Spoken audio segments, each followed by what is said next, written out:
En esta noche, hermanos, le damos la bienvenida primeramente a nuestro pastor Miguel Ángel Ortiz, originario de Perú, ¿verdad? ¿Cuántos decimos, hermanos? Que Dios le bendiga. Dios le bendiga, pastor.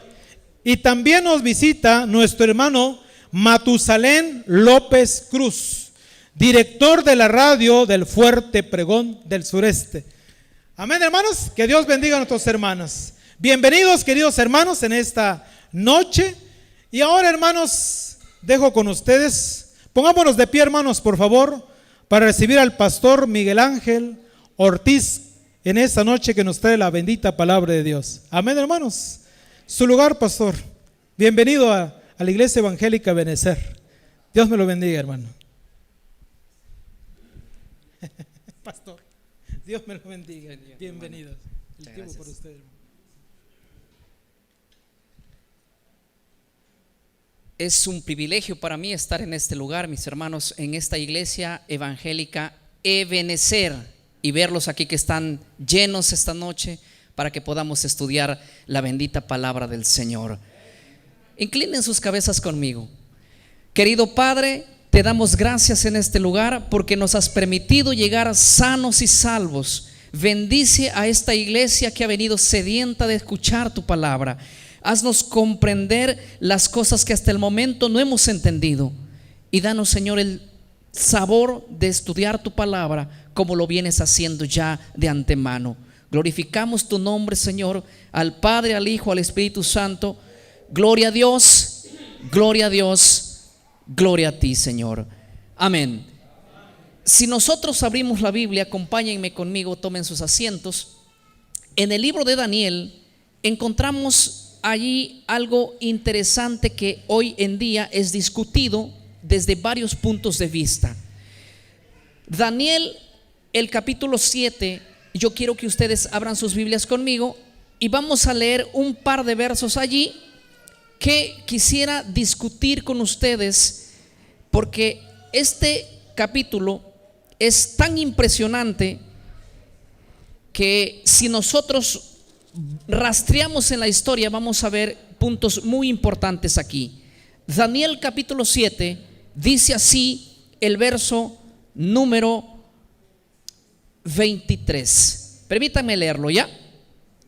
Mientras ustedes los buscan, les cuento que anoche yo salí de Lima a las 7 de la noche, ya enrumbé lo que es al aeropuerto, y son las 7 de la noche aquí que estamos llegando. Recién hemos tenido un trajín, pero gracias a Dios nos ha traído a tiempo, ¿verdad? Agradeciendo también a los hermanos de la recepción que se han portado excelente, y a ustedes que nos han abierto las puertas para que el mensaje de Dios sea predicado. Escuchen lo que dice el verso 23.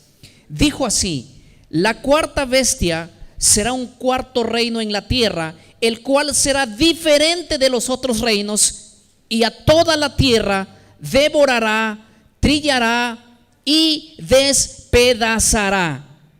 Yo quiero parar un momento con ustedes aquí. El contexto que está hablando el libro de Daniel acá es de 4 grandes bestias. Yo quiero que comprendan una cosa muy interesante. Siempre se ha discutido en Daniel capítulo 7, verso 23 y verso 24. Y esta noche yo quiero que lo veamos de diferentes ángulos, porque no existe solo una creencia. Por lo menos existen 3 principales creencias que esta noche tenemos que estudiarlas, algunas de ellas. Ustedes han oído hablar ¿qué es el preterismo? ¿Alguien oyó hablar qué es el preterismo? Hoy vamos a hablar un poquito de lo que es el preterismo, un poquito de lo que es el historicismo. Esta palabra sí les parece familiar, ¿verdad? Tampoco. Y otra palabra, el dispensacionalismo. ¿Está claro? Pongan atención. Voy a leer el verso 24 y luego voy a explicar esas palabritas. Dijo así: la cuarta bestia, dice el verso 23, es un cuarto reino en la tierra. Ahora leen el 24. Los 10 cuernos significan que de aquel reino se levantarán 10 reyes, y tras ellos se levantará otro, el cual será diferente de los primeros, y a 3 reyes derribará. La discusión se centra en el verso 24. Miren, les voy a hablar un poquito de lo que es el preterismo. El preterismo, cuando lee Daniel 7:24, entiende que esta profecía de la división de la cuarta bestia y del surgimiento del cuerno pequeño en Daniel 7:24, nada más y nada menos ellos dicen que esto ya sucedió ¿dónde? En el pasado, en el tiempo de Ptolomeo, en el tiempo de los macabeos, antes de Cristo. El preterismo es la corriente que interpreta al libro de Daniel 7:24 como un tiempo pasado. Ese es que el preterismo. Hoy no vamos a hablar quién es el fundador de esta creencia, pero más o menos quiero que ustedes entiendan lo que significa el preterismo. El preterismo indica que el surgimiento del cuerno pequeño sucedió en la época de Ptolomeo, en la época de Antíoco, y de hecho Antíoco, que es un descendiente griego, se le atribuye a él como el cuerno pequeño. ¿Está claro? Repetí para que se asiente bien esta creencia. Luego existe otra corriente, que es la corriente del historicismo. La corriente del historicismo no es una corriente creada en el siglo XIX, en el siglo XVIII. La corriente del historicismo es una corriente muy antigua. La mayoría de los cristianos del primer siglo eran historicistas. Primero, segundo, tercero, cuarto siglo. De hecho, todos los que estudiaban el libro de Daniel, todos ellos decían: esto aún no se ha cumplido. Enfocaban las profecías según la historia marca el acontecimiento. Y existe otra corriente llamada la corriente del dispensacionalismo o la corriente del futurismo. ¿Qué enfoca esta corriente? Daniel 7:24, dicen ellos, es una profecía que no se ha cumplido todavía ni en los tiempos de Antíoco ni en los tiempos después de Cristo. Es una profecía que se va a cumplir todavía en el futuro. ¿Cuándo se va a cumplir esta profecía? No sabemos cuándo. Lo que sí sabemos es que esta profecía del surgimiento del cuerno pequeño, mire, yo voy a hablar de algunos sinónimos. Daniel 7:24 y 25 identifica a este como el cuerno pequeño.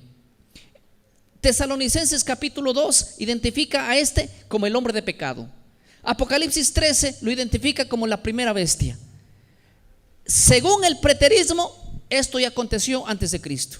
Según el historicismo, esto ha venido cumpliéndose y se va a cumplir de nuevo.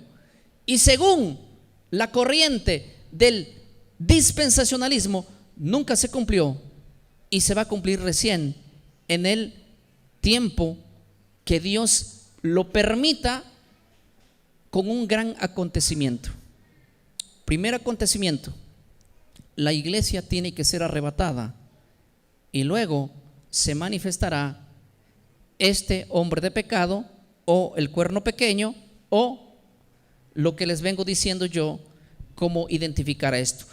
Esta corriente se le llama el dispensacionalismo o el futurismo. Ahora, la iglesia evangélica no tiene la corriente preterista. La iglesia evangélica no tiene la corriente historicista. La iglesia evangélica, desde que nació del siglo XIX, adoptó la corriente dispensacionalista. ¿Sí? Ella adoptó la corriente dispensacionalista. Ahora, yo voy a decirles algo que es interesante acá. Entonces yo quiero que ustedes comprendan que cuando leemos Daniel 7:25, no tiene una interpretación en la teología universal de los cristianos. Tiene tres interpretaciones principales y otras más que son muy fáciles de refutar, pero quiero hablar de estas tres que son principales, de las que les estoy mostrando. Si se entendió aquí, puedo proseguir. Amén. Podemos refutar fácilmente a la primera postura del ¿Qué es la postura? La postura del preterismo. ¿Cómo podemos refutar fácilmente la postura del preterismo? Cuando nosotros leemos Daniel 7, dice el verso 23: la cuarta bestia será un cuarto reino en la tierra. Yo quiero que ustedes analicen conmigo este verso. La Biblia viene diciendo la cuarta bestia es un cuarto poder en la tierra. Escuchen bien, yo sé que ustedes han estudiado, algunos de ellos vienen estudiando. Para los que lo saben les voy a refrescar la memoria, y para los que no lo saben, hoy se enteran.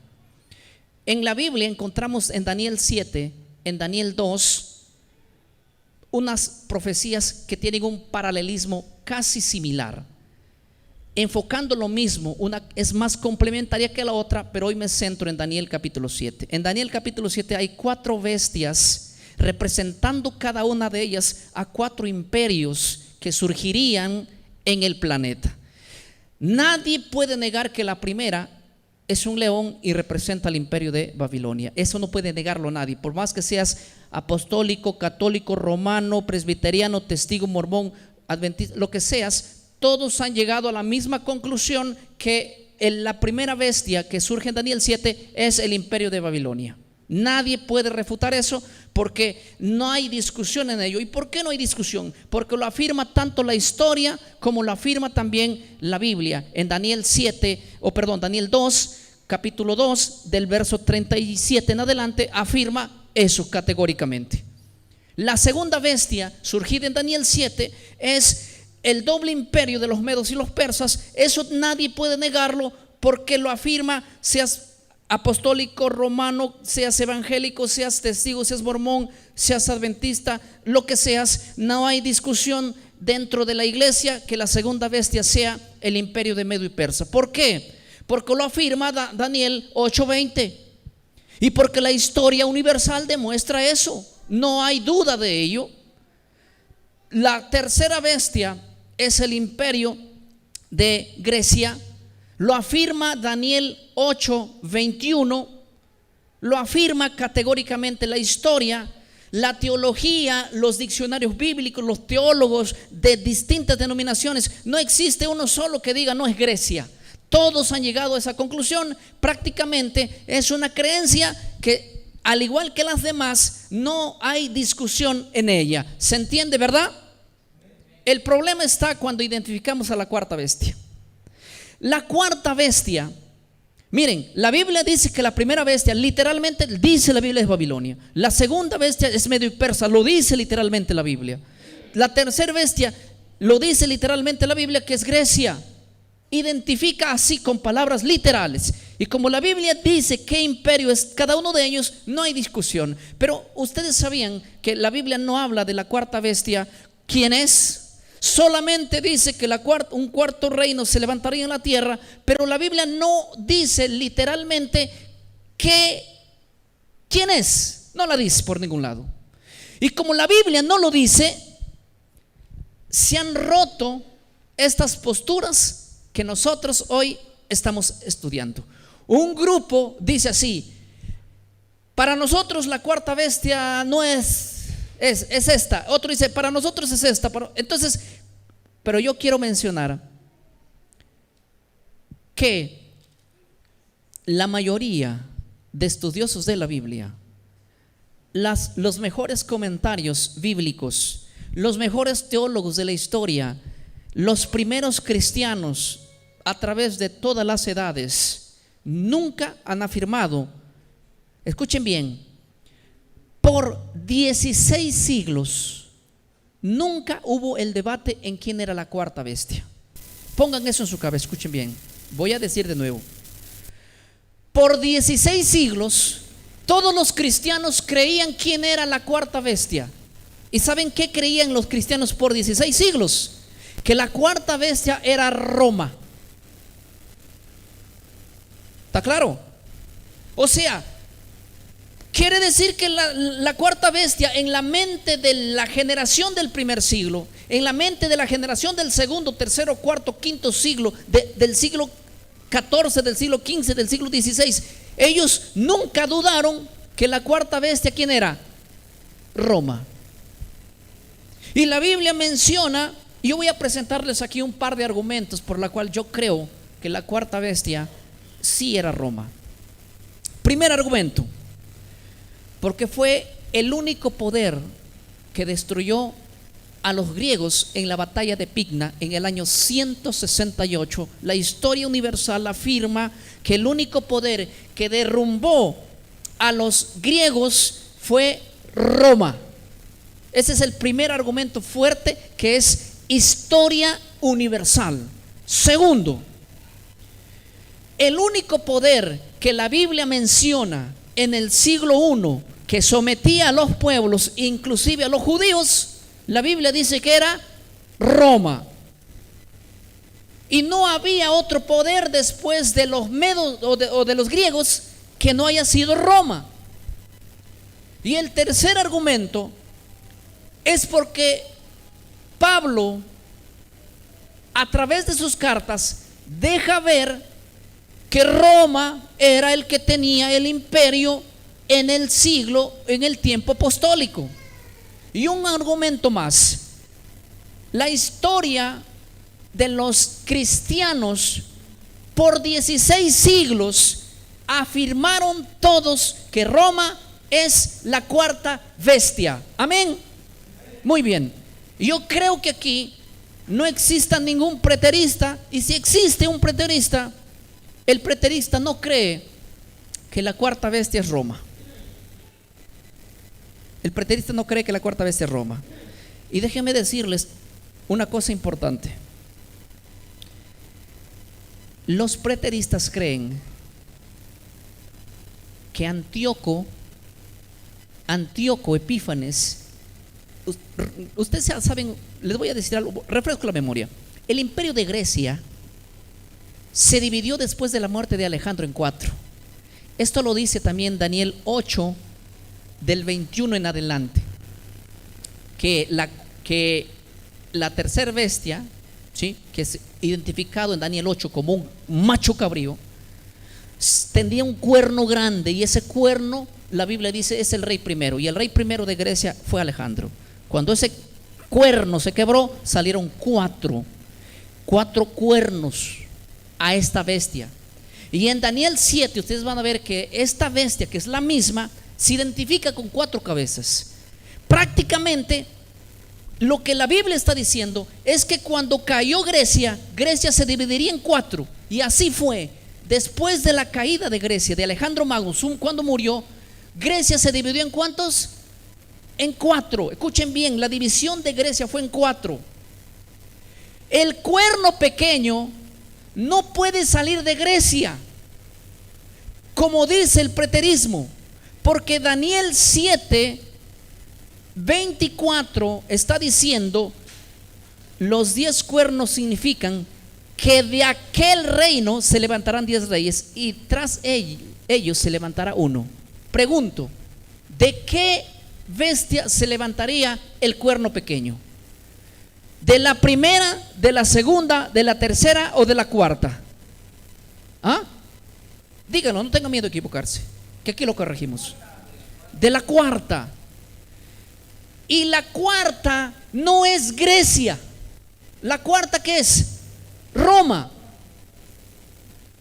Entonces, cuando el preterismo dice el cuerno pequeño es Antíoco, lo que está diciendo es que Antíoco es el cuerno pequeño. Y Antíoco no surgió de Roma, Antíoco surgió de Grecia.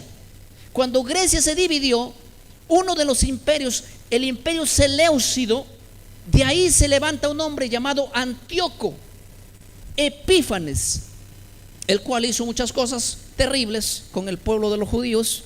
Capturó al templo, lo sometió, lo tuvo por muchos años esclavizado, profanó contra el templo, sí, pero él no cumple las características para ser el cuerno pequeño, por 2 principales razones. Una, Antíoco sale de la tercera bestia, y el cuerno pequeño, según Daniel 7, 23 y 24, el cuerno pequeño saldría de la cuarta bestia. Segundo argumento, el cuerno pequeño saldría de una división de 10. ¿De cuántos? De en medio de una división de 10. Y ustedes van a ver que Antíoco Epífanes sale de en medio de una división de 4. ¿En cuánto se dividió Grecia? En 4. ¿En cuánto se dividió Roma? En 10. La tercera bestia es Grecia, la cuarta bestia es Roma. Ahora ustedes dirán, pero ¿quiénes son los que tienen esta creencia? ¿Quién de las iglesias que conozcamos es preterista o dice que el cuerno pequeño no es ni salió de la cuarta bestia, sino que salió de la tercera bestia? ¿Y que a quién se le ocurre pensar de que el cuerno pequeño ya está en el pasado antes de Cristo y no después de Cristo? Y la respuesta que le voy a dar es sorprendente. Pero la iglesia que se hace llamar la iglesia que creó Jesucristo, la que predomina inclusive aquí en México, miles y miles y miles de personas aquí en México son católicas desde que nacen, pero son católicos tradicionales, no católicos convencidos, sino que por tradición. ¿Cuántos ex católicos hay aquí? Levanten la mano. Ninguno, ¿verdad? Yo creo que la mayoría. Aquí se respira aire católico. La iglesia católica es preterista en su creencia. ¿Qué dice ella? ¿Quién es el cuerno pequeño? El cuerno pequeño es Antíoco Epífanes. ¿Y de dónde salió Antíoco? ¿De Roma o de Grecia? De Grecia. Yo antes hacía foros de debate. No es provechoso, créanme, porque no me dio provecho en nada debatir algunos años con diferentes apologistas. Por ahí en internet andan muchos videos de debates que tuvimos en el pasado. Cuando yo preguntaba y decía, ¿cómo ustedes pueden mostrar que Antíoco Epífanes salga de una división de 10? ¿Y cómo ustedes pueden mostrar que Antíoco Epífanes sea romano? Ya que cuando vamos a la Biblia en Daniel 7 es clarísimo cuando Daniel 7:23 dice: la cuarta bestia será un cuarto reino en la tierra. Escuchen bien, la cuarta bestia será un cuarto reino en la tierra. Escuchen más lo que dice: el cual será diferente de los otros reinos. El verso 25 dice, 24 dice: y los 10 cuernos que tenía esa bestia, obviamente, significan que de aquel reino se levantarán 10 reyes, y tras ellos se levantaría otro. ¿Está claro? Para la mente objetiva, para la mente bíblica y para el que tiene sentido común, esto no habría discusión. No habría discusión en entrar en quién es el cuerno pequeño, de dónde sale el cuerno pequeño. Pero aunque les parezca mentira, la iglesia que se hace llamar apostólica y romana ha aceptado esta postura oficialmente. Sus apologistas no tienen miedo de decirlo y lo predican así. Y déjenme contarles que el 30% de la iglesia evangélica también es preterista, aunque a ustedes les parezca mentira. El 30% de la iglesia evangélica cree que el cuerno pequeño era Antíoco Epífanes. Aunque Antíoco salió de la tercera bestia, de una división de 4, aunque no cumpla las características, igual ellos afirman que Antíoco es el cuerno pequeño, según la teoría preterista. Si alguien esta noche entendió esto, va a poder entender lo que viene después de esto. Digan amén, ¿entendieron? Muy bien, clarísimo. Pueden ustedes ir apuntando, porque vamos a ir rascando en la escritura y afirmando con la historia los eventos que para nosotros a veces nos es oculto, Pero yo quiero ir mencionando lo siguiente. Dice que la cuarta bestia sería un cuarto reino en la tierra. No cabe duda, como yo les mostré por lo menos 4 argumentos de que la cuarta bestia es Roma irrefutablemente. Yo les voy a decir una cosa, miren. Si nosotros sacamos a Roma como la cuarta bestia, ¿sí? La pregunta que hay que hacernos es la siguiente: ¿quién es la cuarta bestia si sacamos a Roma? Tenemos que demostrar históricamente de que hubo un poder que derrumbó a los griegos y se quedó en su reemplazo. ¿Está claro? Ahora la pregunta es: saquemos a Roma, como dice el preterismo, y coloquemos a un candidato. ¿Quién destruyó a los griegos? ¿En qué batalla? ¿En qué año? ¿Quién tomó el control después de la caída de los griegos? Que no nos respondan que fue Roma, que nos pongan a otro candidato. ¿Existirá algún candidato? No existe. Entonces, lo que les quiero decir es que por nada del mundo duden ustedes de que el único poder que suplantó a Grecia fue Roma, y que el único cuerno pequeño que saldría después de la división ¿de quién? De la cuarta bestia, que es Roma. Porque de Roma fue que salieron 10 reinos, como dice Daniel 7:24. Los 10 cuernos significan que de aquel reino, de la cuarta, se levantarán ¿quién? 10 reinos, 10 reyes. Y esto ocurrió francamente en la cuarta bestia, no en la tercera. La historia demuestra, cuando nosotros leemos, por ejemplo, a uno de los hombres más investigadores en cuanto a la historia de Roma, es el inglés Gibson. Es el que hizo una investigación más seria que cualquier autor que haya estudiado Roma, y él afirma que Roma fue dividido en 10 por las tribus bárbaras, por las tribus germánicas, y él da la fecha que ocurrió en el año 476. De hecho, Gibson es un gran investigador histórico de la época. Segundo, un argumento fuerte también, cuando nosotros leemos los escritos de Newton. ¿Alguien escuchó hablar de Newton? Isaac Newton, creo que es conocido por ser un científico, el que se le atribuye la ley de la gravedad y el descubrimiento. ¿Se acuerdan de él? Isaac Newton, él cuenta en sus libros proféticos que él hizo un análisis. Él menciona inclusive con nombres a las 10 naciones que surgieron después del año 476 con Roma, porque Roma comenzó su gobierno en la batalla de Pigna en el 168 antes de Cristo, y tuvo un tiempo de casi 600 años, porque continuó gobernando en el siglo I, en el siglo II, en el siglo III, en el siglo IV. Roma cae en el año 476, y Newton es alguien que era experto en profecía. De hecho, Newton es uno de los más grandes investigadores de su época y culto en profecía. Se dedicó a estudiar profecía bastante, y él plasmó en uno de sus escritos el nombre inclusive de cada una de las tribus, la cual se dividió Roma. Tercer argumento: a través de toda la historia, ¿sí?, el historicismo es una corriente que interpreta las profecías de acuerdo a la historia.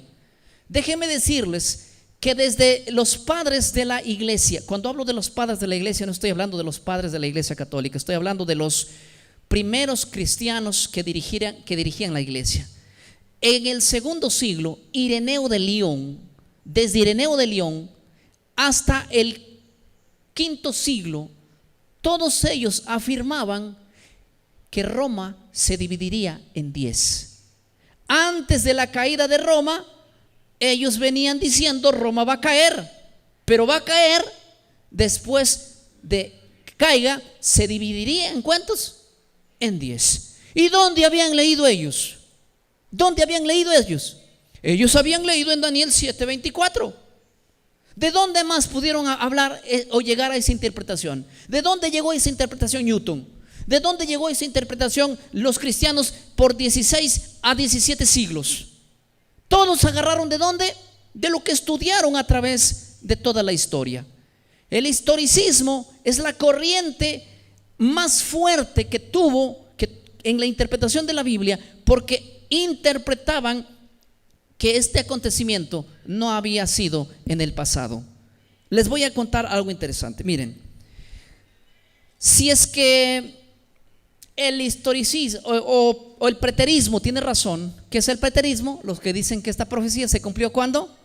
En el pasado. Les voy a demostrar que los primeros cristianos no eran preteristas, porque Ireneo de León decía que el cuerno pequeño saldría en el futuro, después de la caída de Roma. Ambrosio de Milán, Jerónimo, Atanasio y todos los cristianos primitivos, antes de la caída de Roma, ellos decían: cuando Roma caiga, entonces se levantará el hombre de pecado, pero después de la caída de Roma y de la división de Roma. Entonces, para los cristianos después de Cristo, el hombre de pecado todavía no se había levantado atrás, como dice el preterismo y como dice la corriente de la Iglesia Católica, sino que ellos decían: el anticristo, el hombre de pecado, el cuerno pequeño, se levantará después de la caída y la división ¿de quién? De Roma. Eso se afirmaba.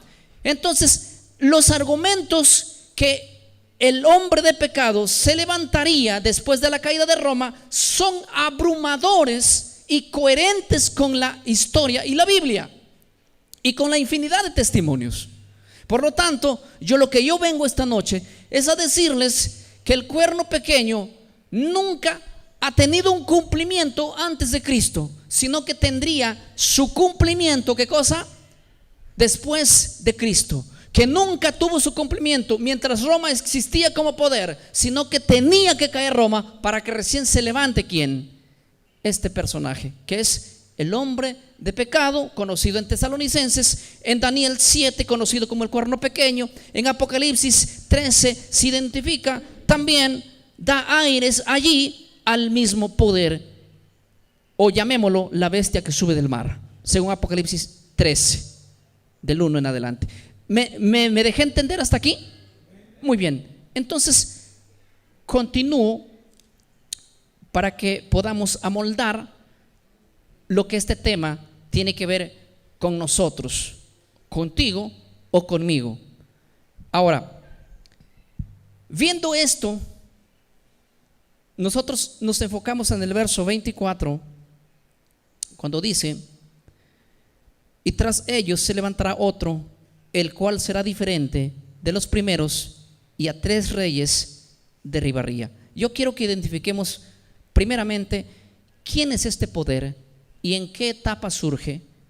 La Biblia menciona que surgiría después de la caída de la cuarta bestia. O sea, después que Roma cae, se levantaría el hombre de pecado, pero de en medio de 10 naciones, de en medio de 10 dirigentes, de en medio de 10 reyes. Sigan la secuencia: cuarta bestia, caída y división, después 10 imperios, en medio de ellos surge ¿quién? El cuerno pequeño, y que con su surgimiento derriba a 3 de los 10 que hay y domina sobre los restos, los que se quedaron. Y esto nunca ocurrió, escuchen bien, antes de la caída de Roma, y nunca ocurrió en el pasado de Roma, sino después. Y ahora yo quiero que digamos claramente, voy a citar 2 testimonios. El primer testimonio es cómo entendieron los cristianos desde que Cristo murió y ascendió al cielo. ¿Cómo entendieron ellos de quién sería o quién sería el hombre de pecado, el cuerno pequeño. ¿Quién sería? Según los primeros cristianos, según el historiador Elton, dice que los primeros cristianos, ellos en su mente decían: el cuerno pequeño va a ser un poder que se mezcla tanto con la religión como también con ¿quién? Con el Estado. Estas palabras no surgieron en esta época, estas palabras surgieron antiguamente, desde los primeros años que la iglesia se fundó. Segundo, hay un historiador llamado Eusebio de Cesarea, que él menciona claramente que los cristianos de su época todos creían que el hombre de pecado o que el cuerno pequeño tendría supremacía sobre, escuchen bien, tendría supremacía sobre la iglesia. Y hay otro testimonio que yo quiero poner aquí. Por lo tanto, cuando hablamos desde los 400 años antes de que caiga Roma, los cristianos decían: Roma caerá y se dividirá en 10 y de ahí saldrá el hombre de pecado. Esta era la creencia de ellos. Y cuando surge el movimiento, por así llamarlo, protestante, vamos a ir un poquito al siglo XVI. Para el siglo XVI, ustedes saben que hubo la ruptura dentro de la Iglesia Católica, ¿se acuerdan? Con Lutero y algunos reformadores que antes de Lutero ya habían salido y todos condenaban. Desde el siglo XII, por ejemplo, nosotros vemos a Pedro Baldo saliendo de la iglesia, haciendo voto de pobreza y diciendo y condenando que el único poder que es en el presente el cuerno pequeño era la iglesia que había salido de Roma. Ahora les voy a decir la que se casó con el Estado. Su nombre, como nosotros la conozcamos hoy, es el poder que se sienta en el Vaticano, vamos a decir de esa manera. O sea, para los cristianos primitivos y para los cristianos de la Reforma Protestante, no existía un solo candidato que sea el cuerno pequeño, más que el poder que gobierna ahora. ¿Desde dónde? Desde el Vaticano. Yo no hago un invento propio, ni es la interpretación mía original esta, porque los cristianos han tenido esa creencia por 16 siglos, 17, 18 y hasta el día de hoy. O sea, todos los cristianos tenían en su mente que el cuerno pequeño, que el anticristo, que el hombre de pecado, nada más y nada menos, es el que ahora tiene su sede central. ¿Dónde?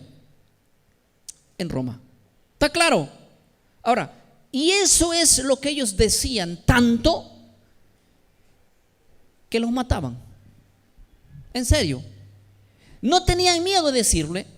Ellos no andaban refugiados en tutupear, quizás decir en clave. No, ellos decían así. ¿Saben lo que escribió Lutero? Lutero escribió: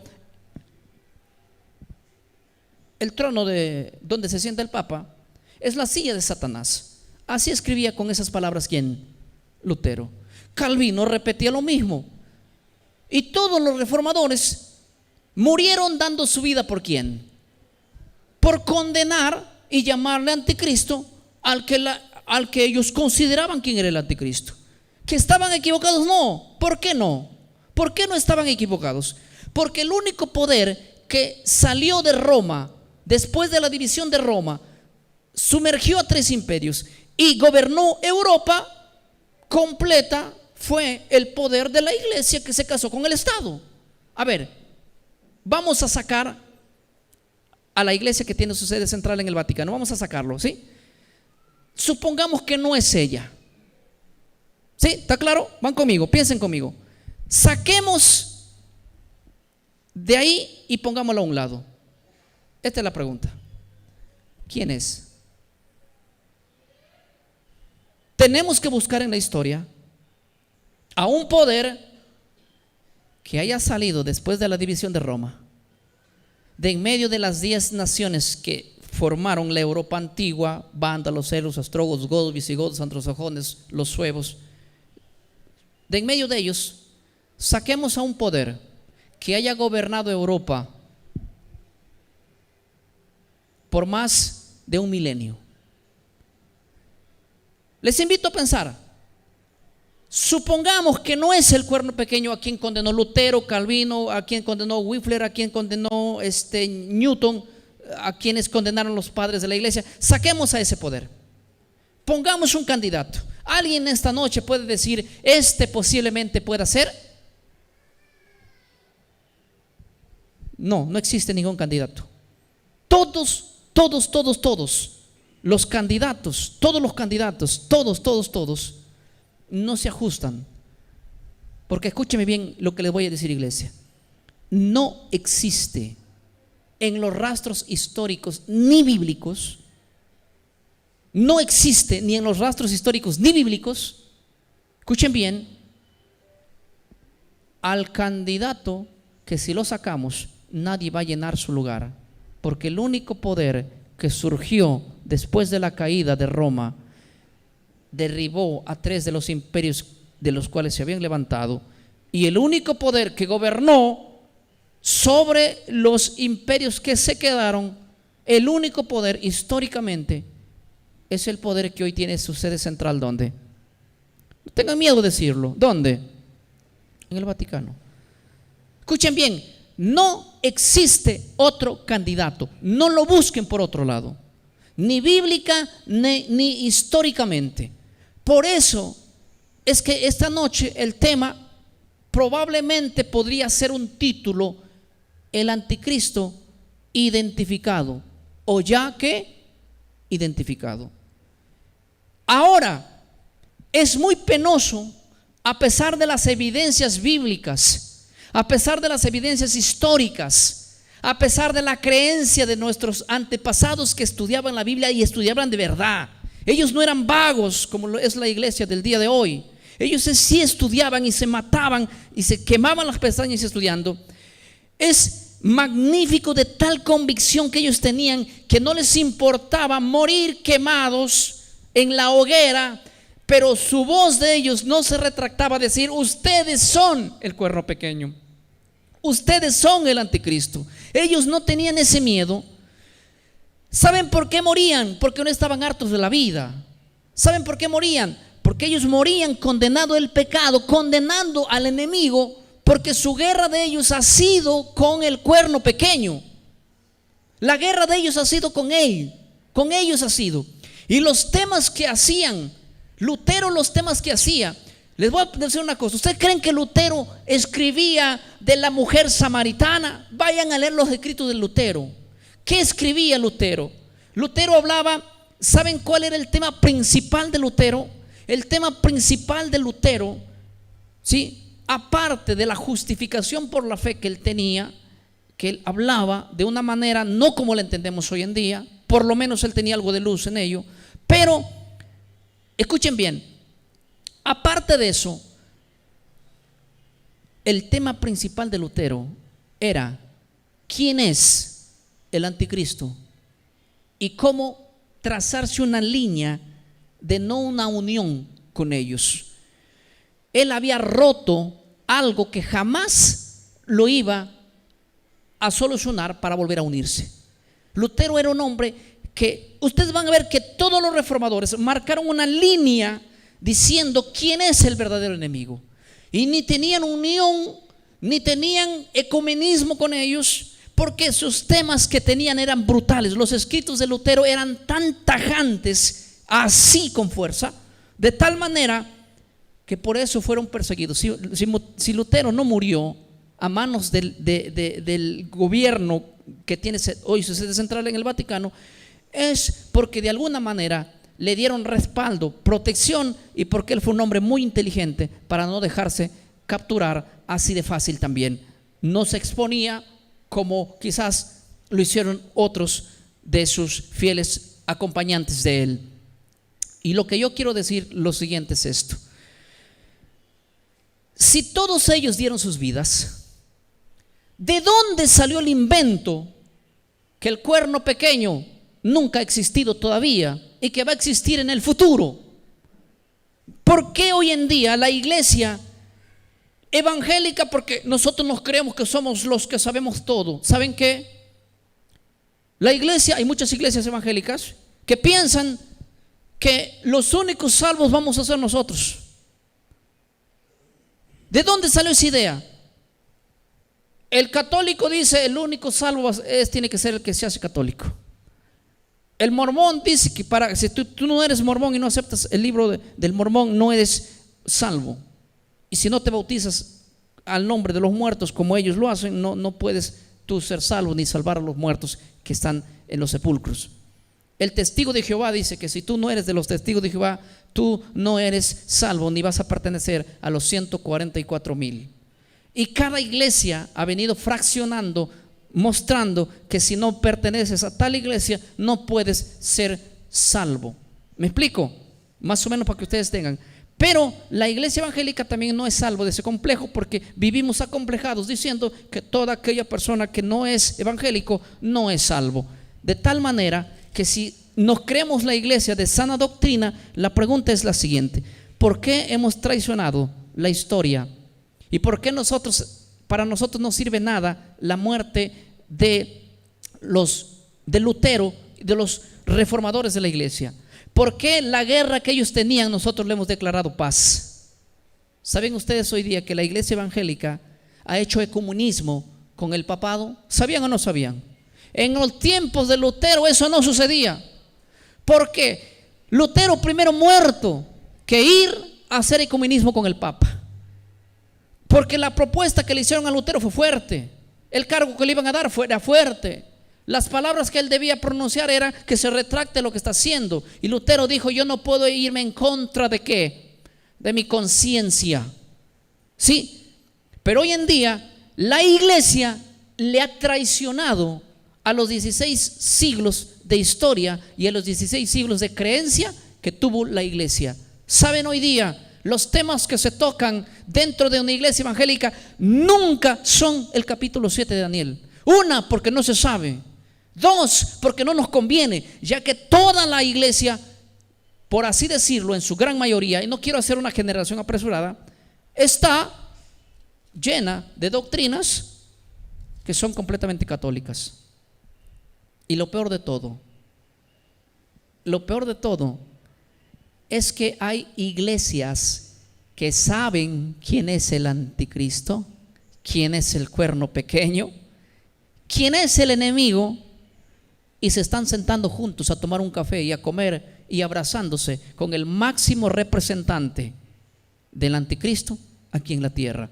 ¿Y cómo yo, después de comerme un tremendo almuerzo con él, voy a salir a hablar en contra de su sistema? Pues ya no, hay que cambiarle el modelo a la iglesia y hay que ser una iglesia suave, una iglesia light. Ya no, el enemigo no es el papa, ni el poder que está en Roma. El enemigo, ¿quién es? Es todo aquel que habla en contra de él. Punto. Y entre nosotros muchas veces hemos olvidado el mensaje que tenían los cristianos por 16 siglos. ¿Saben por qué los mataban a ellos? Porque ellos sí hablaban y hablaban de verdad la convicción que tenían. ¿Sabe por qué nadie nos persigue a nosotros? Porque nosotros no hablamos como ellos hablaban. ¿Y saben por qué? Porque ahora el enemigo no es el papa. El enemigo es todo aquel que quiere hablar de estos temas. En muchos lugares es así. Yo recibo cientos de mensajes cada día y que ya le tengo que creer cuando me dicen: pastor, a mí me botaron de mi iglesia por hablar de estos temas. A mí me están prohibiendo escuchar a fulano. A mí me están prohibiendo escuchar a sutano. ¿Y por qué? ¿Por qué? Porque su mensaje es en contra del poder que está en Roma. Yo digo, es una locura. Si Lutero resucita y encuentra la iglesia así, se muere de nuevo él. ¿Por qué? Porque él diría: yo jamás enseñé esto. En la iglesia, en el tiempo de ellos, sí había hombres que de verdad amaban un ministerio y sabían identificar entre lo santo y lo profano, y no habían tímidos que tenían miedo de que algo les iba a acontecer. Ya que cuando Jesús un día llamó a sus discípulos, le dijo así: mira, si alguien me quiere seguir, tiene que tener dos cosas en la mente, solo dos. No, Jesús no dio un discurso de mucho. Él dijo así: primero, niéguese a sí mismo, ¿sí? Cargue su cruz. Y ahora sí, venga conmigo. Y la segunda razón que voy a decir, dijo Jesús, es lo siguiente: miren, si no estás dispuesto a dejar tu vida por mí, ¿qué dijo? No puedes ser, ¿qué? Mi discípulo. Él no dijo, va a ser difícil, no dijo él. Él dijo dos cosas. Primero, voy a repetir. Jesús dijo así: si alguno viene conmigo, lo que quiero decirles son dos cositas. Y es lo mismo que voy a decir esta noche a la iglesia, solo dos. Lo primero, niégate a ti mismo. Carga tu cruz. Cargar la cruz es símbolo de sufrimiento, ¿sí? Y sígueme. Él dijo así. Jesús nunca prometió que si tú me sigues no vas a tener enemigos, la vida se te va a sonreír. Él dijo, por mi causa vas a tener sufrimiento. ¿Estás dispuesto a eso? Muy bien, eres de los míos. Pero no te olvides que la segunda regla es esta: si no estás dispuesto a dar tu vida por mí, ¿qué dijo Jesús? Regrésate nomás por allá, vaya. Y si aquí esta noche hay cristianos que les da miedo esto, hermanos, no pueden ser discípulos de Cristo. Jesús dijo bien claro: si tú no estás dispuesto a dar tu vida por mí, no puedes ser mi discípulo, punto, no puede ser. Esto lo entendieron los del primer siglo. Por eso que cuando ellos se levantaron en contra del sistema, se levantó una gran persecución. Y la persecución no duró hasta el año 300 y tantos, cuando viene Constantino y dice paz y seguridad, no le voy a dar, no lo voy a perseguir. Y esto se levantó también a través de la historia. Muchos hombres han muerto por condenar el pecado y por estar en contra de este sistema. Y nosotros, en un eterno sueño, que por favor ni hablemos de estos temas, porque la gente va a tener miedo o quizás se vaya y nunca más nos escuche. ¿Y qué me interesa si no me quiere escuchar a mí? Pero tiene que escuchar la Biblia. Es mejor que la gente se vaya. ¿Por qué? Por escuchar algo bueno y no por escuchar una mentira. Y déjenme decirles una cosa muy importante. ¿Por qué será que a la gente le gusta mucho acariciar una dulce mentira que saber una amarga verdad? Estos eventos van a suceder tan pronto como nosotros ni pensemos. La iglesia se va a levantar una vez más a ser perseguida como lo fueron los del tiempo del pasado. Y si aquí hay gente que no lo sabe, pues se entera. Y déjenme decirles, más vale que la iglesia esté preparada hoy, no mañana, porque los acontecimientos que vienen son grandes, son brutales, y uno va a pasar por allí. Nadie se va a comer el cuento de que, ¿saben lo que nos dijeron en la iglesia? De lo que hoy se predica en la iglesia, en los púlpitos. Hablo de la iglesia evangélica, lo digo porque soy pastor evangélico y pertenezco al grupo y la corporación de pastores evangélicos, de los cuales cuando me paro les tengo que decir fuerte a ellos también en las reuniones pastorales cuáles son. ¿Tienen ustedes todavía la ciniquez de ir y decirle a sus miembros que nos vamos a ir en un arrebatamiento de la iglesia para no pasar por la gran tribulación, cuando la Biblia dice que primero vamos a pasar por la gran tribulación? El consuelo que se acaricia dentro de la iglesia hoy en día es que no vamos a pasar, es que Cristo nos va a llevar, porque ¿cómo va a hacer daño a la niña de sus ojos? No, el Señor no va a hacer eso. Y mi pregunta es, ¿y por qué tendría que ser la excepción con nosotros si no la hizo la excepción ni siquiera con su Hijo, ni siquiera con los del primer siglo, los apóstoles, ni siquiera por los años a través de la historia? No lo hizo ni siquiera con los que comenzaron a recibir luz, poca luz. ¿Quiénes eran los que recibieron poca luz? Lutero, los reformadores, Calvino, Zwingli. Les voy a decir una cosa que es muy importante. Escuchen bien. Si los reformadores supieran todo lo que nosotros ya sabemos, estoy convencido que ellos hubieran denunciado este poder con mayor fuerza que nunca. Y si hay gente a quien yo admiro, ¿saben a quiénes son? A los paganos de las ciudades de Canaán, a los amorreos, a los cananeos, a los filisteos. Y yo te puedo decir, ¿pero por qué los admiro? Yo los admiro porque, ¿saben por qué los admiro a ellos? Porque ellos, escuchen bien lo que hacían. Los cananeos, los amorreos, gente que no creía en Dios, no lo conocía a Dios, ellos servían a otros dioses. ¿Y saben lo que hacían? por amor a su Dios, ¿saben qué llevaban como ofrendas? Tú puedes decir que es brutal, pero vamos a verlo por el lado como lo veían ellos. A sus propios hijos los ponían ¿sobre qué? Sobre brasas. Yo pregunto, ¿es que acaso no amaban a sus hijos? ¿Amaban o no amaban a sus hijos? Hermano mío, uno desde que tiene hijos ama a los hijos, daría la vida por ellos. Pero ¿saben por qué daban a sus hijos y lo echaban al fuego? Porque ellos tenían devoción. ¿Para quién? Para su Dios. Escúcheme la mentalidad que voy a decir. Si estos hombres hubieran sabido que el Dios de Israel es el verdadero Dios, lo que hubieran hecho por servir a Dios. Si a dioses falsos se les entregaban sus propios hijos, sus propias vidas, ¿cuánto hubieran hecho por el Dios verdadero si lo hubieran conocido? Estos hombres, si amaban a sus dioses de verdad, aunque equivocados, pero amaban a sus dioses de verdad, ¿o no? Sí. ¿Saben qué? Nosotros que conocemos al Dios verdadero, al Dios de Israel, al Dios creador del cielo y la tierra, del cual no estamos nosotros dudando de eso, pareciera que la iglesia que conoce al Dios verdadero actúa de la manera que los paganos hubieran actuado. ¿Por qué? Porque la devoción que hoy día la iglesia le da a Dios no es nada. No es nada.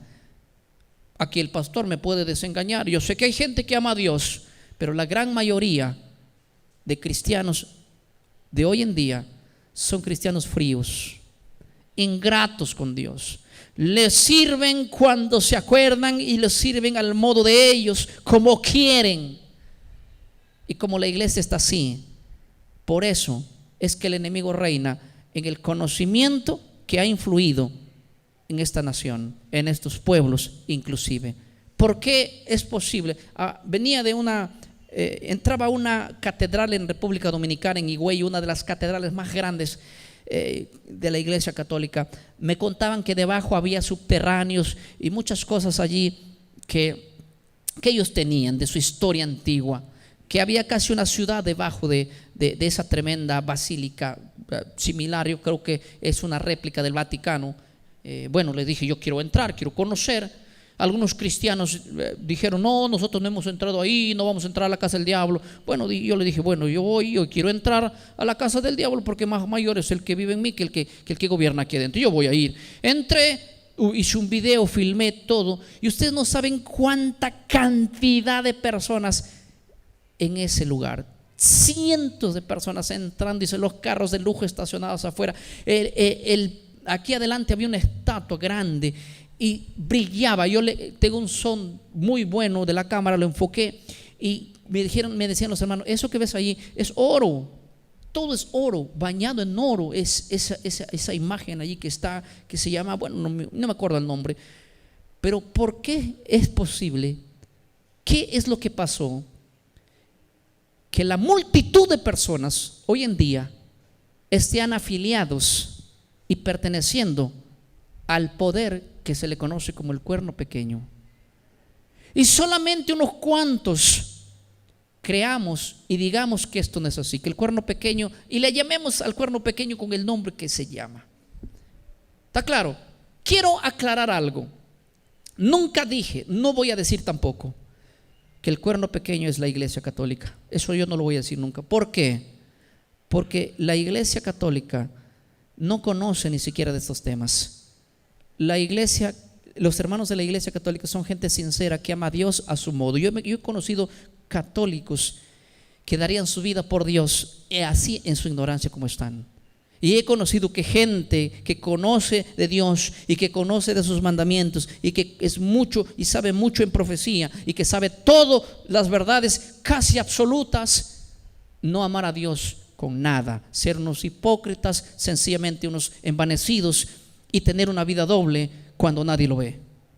Pero he visto católicos que están tan engañados doctrinalmente desde nuestro punto de vista, desde nuestra perspectiva, pero que aman a Dios y que darían su vida por Él Por eso yo no me atrevo nunca a decir que la Iglesia Católica es el cuerno pequeño. Lo que siempre voy a decir es que el cuerno pequeño es el cerebro que gobierna a la iglesia, la que tiene su sede central allá. ¿Cuál es la nación más grande del mundo? No la sé, pero yo sí sé cuál es el país más pequeño del mundo. ¿Saben cuál es? El Vaticano. Pero a pesar de ser el país más pequeño del mundo, es uno de los países más poderosos de la tierra, porque aunque es pequeño, tiene ojos y tiene boca como de hombre. Ojos porque es muy astuto, y la boca lo usa para hablar en contra de Dios. Y el problema y la pena y la tristeza que me da es que no solo la iglesia sea títere del cerebro que está allá, sino que aún, escuchen bien, la iglesia evangélica viene siendo títere de este sistema, y poco a poco vamos a ir analizando sus doctrinas cómo lo son. Y lo peor de todo es que aún muchos de los líderes que están en las iglesias, que conocen de la gran verdad, también son títeres de este sistema, para que se den cuenta el poder que tiene el cuerno pequeño, porque aunque es pequeño, tiene ojos como de hombre, astucia, inteligencia y una grande sabiduría. Pero eso no es empleada para el bien, esa sabiduría es empleada para el mal. Lo que esta noche te voy a comunicar es solamente dos cosas. Primero, el cuerno pequeño es el cerebro que maneja todo desde el Vaticano. Uno, no te vayas a olvidar de eso. Dos, escucha bien, el dos: no podemos hacer alianza ni entablar diálogos ni acuerdos con el enemigo. No se puede hacer eso. Los líderes de cada iglesia que están haciendo eso son enemigos, ¿sí?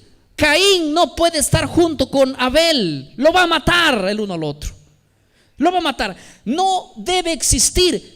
¿Cómo hago que se rompa el paradigma? No debe existir ecumenismo entre ninguna iglesia evangélica, ninguna iglesia cristiana con el cuerno pequeño. No debe haber diálogos. Yo no sé por qué, pero hay diálogos hoy en día, porque se sientan juntos a comer y a ver qué acuerdos tener juntos. Es una locura para mí que pongámonos. ¿Tú crees que los protestantes del siglo XVI se sentaban con el poder que está en Roma y decían: vamos a ver qué tal acordamos, cómo llevamos a la humanidad a un mejor cambio, cómo hacemos que la gente se vuelva más? ¿Ustedes creen que se tiene uno que sentar con el diablo a charlar cómo le cambiamos la vida a la gente? Es una locura eso. No hay acuerdo, no hay mezcla, ni piensen hacer eso, porque con el enemigo no es para vivir juntos. Y es terrible lo que está pasando, porque yo recibo mensajes de iglesias que han predicado esta verdad por más de 200 años y me dicen: pastor, no te da penes, pero mi iglesia está teniendo diálogos. Yo digo: yo no puedo soportar eso, porque para mí eso es una aberración terrible. Y déjenme contarles que hay gente que está siendo expulsada hoy en día de sus denominaciones por estar en contra de esto. Y esto no puede pasar, se lo digo en verdad. Y para mí es un caso aberrante, porque yo me pongo en el lugar de Lutero, de Calvino y de todos los reformadores que luchaban con su poco conocimiento de luz que tenían. Ellos no conocían de lo que ustedes conocen y de lo que muchos quizás conocerán, pero a pesar de su poco conocimiento que tenían, ellos nunca dudaron de identificar al verdadero enemigo, del cual nunca se sentaron a tener un almuerzo juntos. Su papel de ellos fue condenar el pecado y decirle a la gente quién es el verdadero anticristo. ¿Y saben por qué este poder hoy día le ha dado tanto a la juventud y a la sociedad y a los pueblos? Porque no ha habido hombres que se paren a decirle a la gente quién es el enemigo. Y como no ha habido, el mundo está lleno hoy en día de este engaño, que es para mí el engaño más fatal que ha hecho el diablo. No es fácil cambiar la cultura del pueblo. No es fácil sacar de la mentalidad a la gente que se ha metido. Pero yo sé que esta noche aquí hay gente valiente que se va a levantar y va a decir: yo no voy a hacer ecumenismo y voy a estar en contra de todo aquel que hace ecumenismo. ¿Cuántos aquí esta noche quieren decir: yo quiero ser parte del pueblo remanente de Dios, pero de aquel pueblo que va a luchar en contra del enemigo y que no vas a juntarse con él? ¿Quién dice amén conmigo? Ese amén no me gustó para nada, hermanos. Yo de aquí al otro año, si vengo, les voy a encontrar con el papado, ya creo. ¿Quién dice amén? Peor, me desaniman ustedes en vez de animarnos. Vamos a orar. Póngase de pie ahí. Si alguien se quiere arrodillar, hágalo. Permítame esta noche terminar orando con palabras que sean de ánimo para nuestra vida espiritual, como también para aliviar nuestro corazón y de alguna manera poder centrarnos y tener la dirección que Dios ha tenido. Yo me voy a poner de rodillas y vamos a orar. Padre bendito, esta noche te quiero dar gracias, Padre, por esta oportunidad que me das de conocer a esta linda gente que está aquí, que de diferentes lugares vienen y han venido porque quieren escuchar tu palabra, Señor. Esta noche tala en nuestro corazón solamente dos cosas. Primero, a aprender a identificar quién es el enemigo. Segundo, a no tener miedo de decir lo que debemos de decir, porque queremos hacer tu voluntad, Señor, y no la voluntad nuestra, porque tuyo es el poder, Señor, la gloria.